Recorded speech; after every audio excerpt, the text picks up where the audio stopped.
Ever pondered the ecological implications in a sci-fi novel? Well, Dune by Frank Herbert certainly offers food for thought. Now picture this, a desert planet, Arrakis, the setting for Dune. This barren, arid world might seem like an unlikely place for an ecological discussion, yet it holds profound environmental significance. Sand dunes as far as the eye can see, and a scarcity of water so intense it becomes a pivotal resource. Not just a backdrop for the story, but a key player, influencing the lives of the characters and the unfolding drama. But that is not all. Herbert's depiction of Arrakis is far from a simple imaginative feat. It is a reflection of his foresight, a visionary understanding of environmental concerns that resonate even today. His exploration of the consequences of ecological change, the struggle for resources, and the delicate balance of nature was groundbreaking at the time. This environmental focus did more than just add depth to the narrative. It sparked a wave, impacting both the genre of science fiction and the broader environmental movement. Dune, with its stark desert world and its ecological underpinnings, challenged readers to think about the environment in a new light. It encouraged them to consider the interplay between nature and society, and the potential repercussions of our actions on the natural world.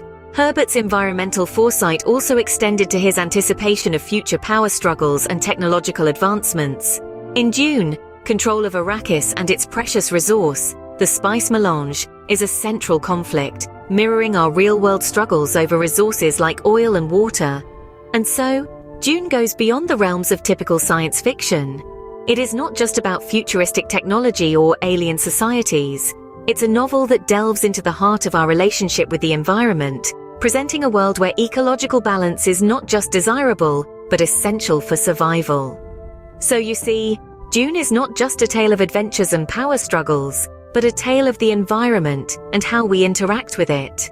Now, Dune does not just stop at the environment, it goes beyond, intertwining religion, geopolitics, and the ecology. The book presents a whole new world, where religion and politics are deeply rooted in the ecology of the desert planet, Arrakis. The inhabitants, the freemen, have a religion that venerates the harsh desert and its giant sandworms. These beliefs influence their political decisions and their relationship with their environment. Herbert also delves into geopolitical struggles, illustrating how the planet's unique resource, the spice melange, creates power dynamics between the noble houses of the Landsraad, particularly those of the houses of Atreides, Harkonnen, and Corrino.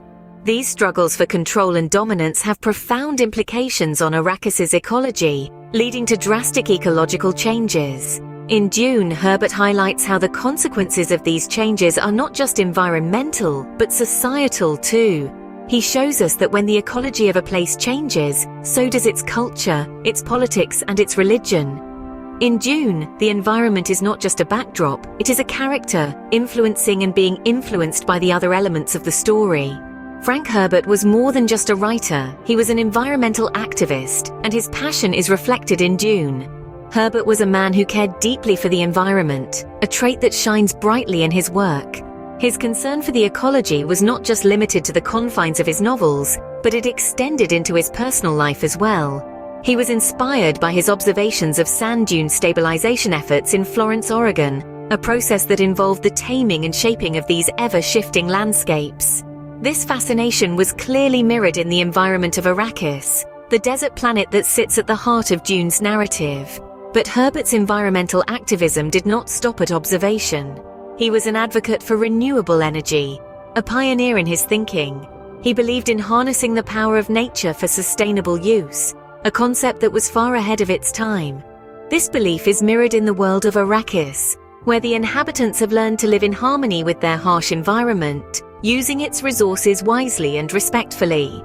However, like any visionary, Herbert was not without his critics. Modern environmentalists, advocating for the preservation of natural ecosystems, have critiqued his vision of managing resource extraction.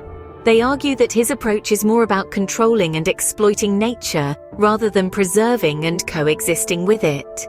They see a discrepancy between his real-world advocacy and the ecological practices in his novels. Nevertheless, these critiques do not diminish the impact of Herbert's work.